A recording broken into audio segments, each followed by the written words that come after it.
ഒരു മാറ്റം വന്നത് ഒരുപക്ഷെ ഈ കലോത്സവം പരിപാടികളാക്കുമ്പോൾ ഇങ്ങനെ ഒരു ചെറിയ മറിയുമായ എന്ന ഒരു പ്രോഗ്രാമിൽ ഒരു അവസരം ഒരു അവസരമല്ല, അവൻ്റെ ഒപ്പം രസത്തിൽ പോയതായിരുന്നു. ഒന്ന് അവൻ്റെ സുഹൃത്ത് മനോരമയിലെ ജോലി ചെയ്യുന്ന ആളാണ്. അപ്പം എന്നോട് പറഞ്ഞു നമുക്ക് രസമായിട്ട് പോയിട്ട് വരാം. അപ്പം മറിമായം വന്നിട്ട് തുടങ്ങിയ 2 വർഷമായാലും ഞാൻ പറഞ്ഞു വേണ്ട, അപ്പം രസം നമുക്ക് കാണാലോ എന്ന് പറഞ്ഞ് തുടങ്ങി വെച്ചതായിരുന്നു. ഒറ്റ ഒരു സീനാണ് ചെയ്തത് ആദ്യം തുടക്കത്തിൽ എന്ന് പറഞ്ഞാൽ അവരെന്നോട് പറഞ്ഞു, ആരോ അസിസ്റ്റന്റ് പറഞ്ഞു, അപ്പം മണ്ടോദരി അപ്പുറമുണ്ട്, സ്നേഹ ശ്രീകുമാർ, മറ്റേ സത്യശീലൻ, അവരെ കോയ, ഇവരൊക്കെ ഞാൻ ദൂരത്ത് കണ്ടു. എന്നെ അവർക്കൊന്നും അറിയുകയില്ല. ഞാനൊരു പുതിയ ഒരാള്, ആരാ എന്താവെന്നും അറിയില്ല. അങ്ങനെ മൂലക്കുന്നു. അപ്പം അവരെന്നോട് പറഞ്ഞു ഇപ്പൊ ഒരു ചെറിയൊരു വേഷം ചെയ്യാം, ഒരു ഇതുണ്ട്. അവിടെ വന്നിട്ട് അവിടെ ഈ KSRTC കൗണ്ടറിൽ ഇരിക്കുന്ന ആള്, അയാള് ആരെങ്കിലും വന്നാ ചോദിച്ചാല് അതിന് ഉത്തരം പറയുന്ന ആള് കോയ. അപ്പൊ ആരെങ്കിലും ചോദിക്കും എറണാകുളത്ത് വയറ്റിലേക്ക് പോകുന്ന ബസ് എത്ര മണിക്കാന്ന് ചോദിക്കുമ്പോൾ 10:20 എന്നൊക്കെ പറയുന്ന ഒരു കൗണ്ടർ ഇതിനുള്ളിൽ ഇരിക്കുന്നത്. അപ്പൊ എന്നോട് പറഞ്ഞു നിങ്ങൾ ഏതെങ്കിലും ഒരു നാടിന്റെ ബസ് എത്ര മണിക്ക് വരുന്ന യാത്രക്കാരനായിട്ട് പോയി പറഞ്ഞിട്ട് ക്യാമറ നോക്കണ്ട, നേരെ അങ്ങോട്ട് പോകണമെന്ന് പറഞ്ഞു. ഞാൻ പറഞ്ഞു അപ്പൊ എനിക്ക് ആകെ ഒരു പറയലേ വന്നു. അതുവരെ എനിക്ക് ഭയങ്കര എന്റർടൈൻമെന്റ് ആയിരുന്നു ഇവരൊക്കെ കാണുക എന്നുള്ളത്. ക്യാമറ ആക്ഷൻ പറയുമ്പോൾ ഞാൻ പറഞ്ഞു എനിക്ക് വേണ്ട, ഞാൻ പോയിക്കോളാം പറഞ്ഞു. ഇല്ലല്ല, അത് പറഞ്ഞിട്ട് പോയത് പ്രശ്നമല്ല, ഏതൊക്കെ. അപ്പൊ ഞാൻ എന്താണ് പറയുന്നത്, ഏതാണ് സംസാരിക്കുന്നത് അവിടെ ആർക്കും അറിയില്ല. ഞാൻ ആരാന്നോ ഞാൻ എവിടുന്ന വരുന്നു ഒന്നും അറിയാത്ത ഒരാള് ഒരു മൂലക്ക്. അങ്ങനെ കുറെ ആൾ അവർ കാണുന്നുണ്ടാവും. ഇപ്പൊ ഒരു ജൂനിയറായിട്ട് ആൾക്കാർ പറഞ്ഞ് പോകുന്നുണ്ട്. അതുപോലെ എന്നോട് 3ാമത്തെയാണ് ഞാൻ ആക്ഷൻ പറഞ്ഞു. ഞാൻ മെല്ലെ വന്നു. അപ്പോൾ കോയ നിയാസ് ബക്കർ മൂപ്പർ എന്നോട് ചോദിച്ചു എവിടെയാണ് പോണ്ടത്. അയാൾ എൻ്റെ മുഖത്ത് നോക്കിയില്ല, ഇങ്ങനെ എഴുതുന്നുണ്ട് നോക്കിയിട്ട്. അപ്പൊ ഞാൻ ഒറ്റ ശ്വാസത്തിലാണ് പറഞ്ഞ പേടെടുക്കാം, പതിയെടുക്കാം, ബന്തെടുക്കാം, വടിയെടുക്കാം, കൊടുക്കാൻ സ്ഥലത്തല്ല ബസ് അങ്ങോട്ട് കായ്ക്കൊല്ലം വെച്ച് സീറ്റ് പിടിക്കാൻ വേണ്ടിയിട്ടാണ്. എപ്പം വരല്ലേ, ഇപ്പോഴേ ബന്തെടുക്കാൻ പോവായിരുന്നോ, വരുവോ, ഇപ്പോഴേ വരുവോ, കട്ട് കട്ട് ലൈറ്റ് ഓഫ്, ആരോ പുറത്തുനിന്ന് പറഞ്ഞു. അന്നേരം ഞാൻ സംവിധാനം കണ്ട് ഇതാരാണ് എന്താണ് വിളിച്ചു. അത് നമ്മളെ ഭാഷ ഒരു ചാനലിലോ ഒരു സിനിമയിലോ വരാത്ത 11 വർഷം വലിയൊരു കഥയാണ് ഞാൻ ഈ പറയുന്നത്. ഒരിക്കലും ആരും അന്ന് നമ്മളെ ഭാഷ പറയുമ്പോൾ ആൾക്കാർക്ക് എന്തെന്നാ പറയുന്നത്, ഏതാ പറയുന്നത്. ഇന്ന് നമ്മളെ ഭാഷ പറയാൻ വേണ്ടി ആൾക്കാർ നമ്മളെ വെയിറ്റ് ചെയ്യുന്നുണ്ട് എന്ന് പറയുന്നത് അതെന്റെ അഭിമാനമാണ്. കാസർഗോഡുകാരന്റെ ഭാഷ മലയാളികള് അല്ലെങ്കിൽ പ്രവാസികൾക്കൊക്കെ വലിയ കാര്യമാണ്. പ്രവാസികളൊക്കെ നമ്മളെ കാത്തിരിക്കുന്നു. മറിമായത്തിന്റെ എപ്പിസോഡ് പറയുമ്പോൾ കമന്റൊക്കെ തരുമ്പോൾ നമ്മള് ഞാനല്ല, നമ്മളെ കാസർഗോഡ് അതിന്റെ സ്നേഹമാണ് ഞാൻ പറഞ്ഞു കൊടുക്കുന്നത്.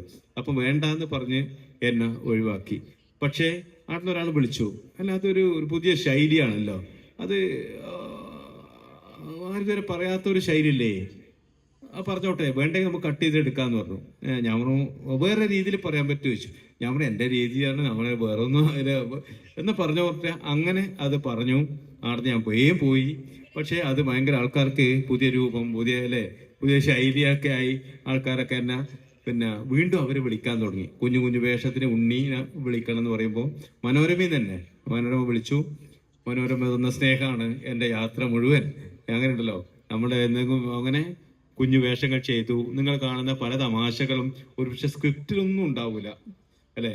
കള്ളു കുടിക്കുന്ന ഒരു പെണ്ണ്, കഞ്ചാവ് അടിക്കുന്ന ഒരു പെണ്ണ്, പെണ്ണ് പിടിക്കുന്ന ഒരു പെണ്ണ് പിടിക്കുന്നു എന്തിനാ പെണ്ണ് എന്ന് പറഞ്ഞ ഭയങ്കര വൈറലായ അല്ലെ. കല്യാണം കേൾക്കാത്ത ആൾക്കാർ മൊത്തം സ്റ്റാറ്റസ് ഇട്ട് നടന്ന ഒരു എപ്പിസോഡൊക്കെ ഉണ്ട്. അങ്ങനെ ഒരുപാട് അതൊക്കെ ചില സാധനങ്ങൾ ഇങ്ങനെ വന്നു പോരാ. അങ്ങനെ ഉണ്ടല്ലോ, നമ്മളെ എന്താന്ന് പറയുന്നില്ല, ആക്ഷൻ കട്ടിന് കുറേ. അത് ഞാൻ പറഞ്ഞില്ലേ, നാട്ടും പുറത്താണ്, ചെറുപുത്തൂരാണ്, കോവിലാണ്, കുറേ പഴയ ആൾക്കാരൊക്കെ നമ്മൾ ഇന്നും ബന്ധങ്ങളാണ്, സ്നേഹങ്ങളാണ്. അവരോടൊപ്പം കുറച്ചുകൂടി കുറേ തമാശയൊക്കെ കിട്ടും. അങ്ങനെയില്ല യാത്ര. അങ്ങനെ ഒരു ഉണ്ണി എന്ന് പറഞ്ഞ കഥാപാത്രമായി ചെറിയൊരു വേഷങ്ങൾ വന്നു. 2021 സംസ്ഥാന ടെലിവിഷൻ പുരസ്കാരം മികച്ച ഹാസ്യതാര സ്റ്റേറ്റ് അവാർഡ് എന്നെ തേടി വന്നു. അതൊക്കെ എനിക്കൊരു ഊർജ്ജമായിരുന്നു. ഒരു സ്റ്റേറ്റ് അവാർഡൊന്നും നമ്മൾ ഒരുപാട് അവാർഡ് പല രീതിയിലും കിട്ടിയിട്ടുണ്ട്. അല്ലെങ്കിൽ കലാഭവനി പുരസ്കാരം, പ്രേംനസീർ പുരസ്കാരം കിട്ടി. പക്ഷെ സംസ്ഥാന സർക്കാരിന്റെ ജൂറി മത്സരിച്ചിട്ടാണ് പല വലിയ നടന്മാരൊക്കെ ടെലിവിഷനൊക്കെ മത്സരിച്ച് എനിക്കാണ് കിട്ടിയത്. അതൊക്കെ എൻ്റെ ഒരു ശക്തിയായിട്ട്, അല്ലെങ്കിൽ ഞാൻ എന്തെല്ലോ മണ്ടത്തരം പറയുന്ന ഒരു മണ്ടത്തരത്തിന് ഒരു എനർജി കിട്ടി എന്നുള്ളതാണ്. എന്തായാലും കൂടെ ഒന്ന് പറയുന്ന പ്രിയപ്പെട്ടവരെ, പണ്ട് സ്കൂളിൽ പഠിക്കുമ്പോൾ പല ക്ലാസ്സിൽ നിന്ന് 8, 9, 10 ഒരു കള്ളാസ് കൊടുത്തിട്ട് വരും. ആ ടൂറിന് വന്നു എൻ്റെ എണീച്ചക്ക് ഒരിക്കലും എണീച്ചിക്കാത്ത ഒരാളായിരുന്നു ഞാൻ. നമ്മൾ 5-6 ആള് സ്ഥിരം ഒരു 8 ആളുണ്ടാവും. അപ്പൊ നമ്മളെ മൈൻഡ് ചെയ്യില്ല. അത് നമുക്ക് ഹാപ്പി ആയിരുന്നു. കാരണം ഇവരൊക്കെ പോയി കഴിഞ്ഞാല് ആടുന്ന ബെഞ്ചില് നല്ല രസാ, ആടിയിടെല്ലാം പോയിരിക്കാം. നല്ല അല്ലെങ്കിൽ ഇങ്ങനെ ഭയങ്കര തിങ്ങിയിട്ടല്ലേ എന്ന് ഒറ്റ ബെഞ്ചിലല്ലേ. ഇന്ന് അങ്ങനല്ല, ഇന്ന് ഇന്റർനാഷണൽ സ്കൂളാണ്. എല്ലാ സ്കൂളും ഗവൺമെന്റ് സ്കൂളും എല്ലാം ശക്തമാണ്, അടിപൊളിയാണ്. കാരണം ഞാൻ കലോത്സവ വേദികളിൽ ഓരോ സ്കൂളും പോകുന്നതാണ്. നല്ല സ്കൂളാണ്, എല്ലാം അടിപൊളി, നല്ല ടൈൽസ് ഇട്ട നിലം, നല്ല ബാത്റൂം, പിന്നെ എല്ലാം കക്കൂസൊക്കെ നമ്മളെ സ്കൂളിൽ ജീവിതത്തിൽ കണ്ടിട്ടാ പണ്ട് നമ്മൾ പഠിക്കുമ്പോൾ. ഇപ്പൊ എല്ലാം നല്ല അടിപൊളിയാണ്. അപ്പൊ അങ്ങ് ആ ഒരു കാലം അങ്ങനെ ഉണ്ടല്ലോ, നമ്മൾ ഒരിക്കലും കൈപോങ്ങുകയില്ല. പക്ഷേ പണ്ട് ഒരു വൺ ഡേ ടൂർ 10ാം ക്ലാസ് ലാസ്റ്റ് ഫെബ്രുവരി മാസം, മാർച്ചായിട്ട് പരീക്ഷ 10ാം ക്ലാസ്, ഒരു വൺ ഡേ ടൂറ് 20 രൂപ വേണ്ടു. അപ്പോൾ ഈ 8-9 പേരും കൈമുതിക്കരുത്. അപ്പം ഞാൻ വിചാരിച്ചു കൈമുതിക്ക് 20 രൂപ എങ്ങനെ കൊണ്ടു കൊടുക്കാലോ. അപ്പം എല്ലാവരും പേരെഴുതണ്ട, എല്ലാവരും നാളെ വന്നാൽ മതി, ബസ് കയറാൻ പോവാം, നമ്മുടെ ക്ലാസ് മാത്രം B ക്ലാസ് 10. പക്ഷേ പിറ്റേ ദിവസം വീട്ടിലായി 20 ഉറുപ്പിക ഇല്ലാത്ത ഒരാളായിരുന്നു ഞാൻ വിചാരിച്ചു അവിടെ എന്തൊക്കെ പറഞ്ഞിട്ട് മുങ്ങാന്ന്. അങ്ങനെ സ്കൂളിൽ പോകാണ്ടിരിക്കാൻ പറ്റില്ല, ക്ലാസ് ഉണ്ടല്ലോ. നേരെ പോകുമ്പോക്ക് ബസ് വെയിറ്റ് ചെയ്യുന്ന തന്നെ എന്നെ കാത്തേക്കിയാ, ഒരാളെ മാത്രം അങ്ങനെ കൂട്ടാണ്ട് പോകുന്നത് ശരിയല്ലോ. ഞാൻ ചെയ്ത പോയി കിട്ടാമെന്ന് വിചാരിച്ചിട്ടാണ് പോയത്. പോയില്ല. മാഷ് പറഞ്ഞു വേം അപ്പോൾ പൈസ കൊടുക്കാനില്ല. അതുകൊണ്ട് അന്ന് അഭിമാനം ഭയങ്കര പ്രശ്നമാണ് ഒരു കാര്യം. ഇന്ന് അങ്ങനല്ല, ഈ ഗൂഗിൾ പേയില് എടാ ഒരു 500 ഉറുപ്പികക്ക് 1000 ഉറുപ്പികക്ക് 2000 ഉറുപ്പികക്ക് ആരും അയച്ചു തരുമ്പോൾ ഇല്ലെങ്കിൽ മോൻ ഇല്ലാച്ചിട്ട് വേറെ തന്നെ ചോദിക്കും. അന്ന് ചോദിക്കൂല. നമ്മൾ സാറേ എനിക്ക് വയറ് വേനയുണ്ട്, ഞാൻ വരുന്നില്ല. എന്നാൽ നീ ഇന്ന് പോകണ്ട, അതെന്തോ തട്ടിപ്പാരെന്ന് വിചാരിച്ചിട്ട് എന്നെ ക്ലാസ്സിൽ ഒറ്റയ്ക്ക് ഇരുത്തിയ. അന്ന് ആ ക്ലാസ്സിൽ ബെഞ്ചും ഡെസ്കും ബ്ലാക്ക് ബോർഡൊക്കെ നോക്കിയിരുന്ന ഒരാളാണ് ഞാൻ. ഇന്ന് 7, 8, 9 രാജ്യങ്ങളിലേക്ക് പോകാൻ പറ്റി കല കൊണ്ട് മാത്രമാണ്. വേണ്ടല്ലോ, കലാകാരനായതുകൊണ്ടും കലയെ സ്നേഹിക്കൊണ്ടും യാത്ര ചെയ്ത് ഊർജ്ജമായതുകൊണ്ടും മാത്രമാണ് ഇനി വലിയൊരു നാട്ടിലേക്കാണ് പുറത്തേക്ക് പോകുന്നത്.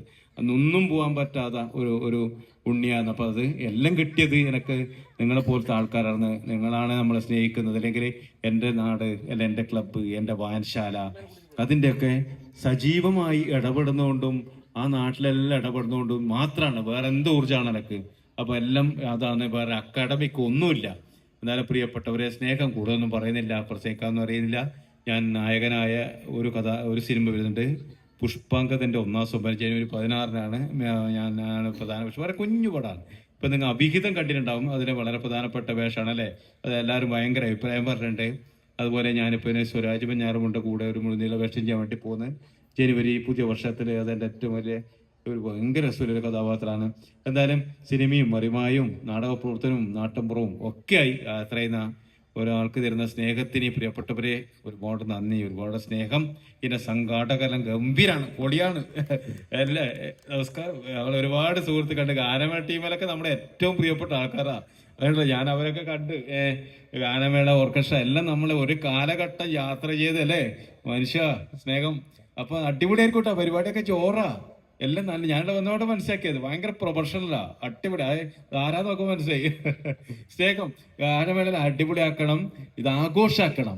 ഇത് ഉത്സവമാണ്, നാടിന്റെ മഹോത്സവമാണ്. അങ്ങനെയല്ലോ നമ്മളെല്ലാം ഇന്ന് ജാതിയോ മതോ ഒന്നുമില്ലാത്ത, അത് ആദ്യയുടെ അതിർവരമ്പുകളില്ലാതെ എല്ലാവരും ഒന്നിച്ചു നിന്ന്, അല്ലെങ്കിൽ ഒന്നും എല്ലാം സ്നേഹത്തോടെ മാത്രം, വേറെ ഒന്നുമില്ല. എന്തായാലും രാജേട്ടാ സ്നേഹം, ഒരുപാട് സ്നേഹം. അവന്റെ ക്ലബിനും സൗപർണികയുടെ എല്ലാ പ്രവർത്തനങ്ങൾക്കും എല്ലാവിധ ആശംസകൾ തരുന്നു. ഈ ഗ്രാമോത്സവത്തിന്റെ സമാപനം ഔപചാരികം ഉദ്ഘാടനചാരിക്കും നന്ദി, ഒരുപാട് സ്നേഹം. നമസ്കാരം. എന്നെ അടുത്തതായി ഈ ക്ലബിന്റെ